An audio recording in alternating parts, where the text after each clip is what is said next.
Assalomu alaykum. Bugun 3-oktyabr sanasi bilan Baxmal tumani O'smat shahri Olomon qishlog'ida 2 etajli bino ustini penalomboz qilyapmiz. Mana shunday materiallarni to'shab, ustidan pena rasvor quyiladi 7 cm qalinlikda. Narxi 50 ming so'm bo'lyapti kvadrati.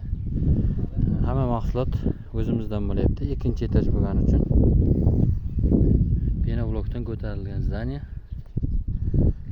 O'zimiz pena bloklar yetkazib berganmiz.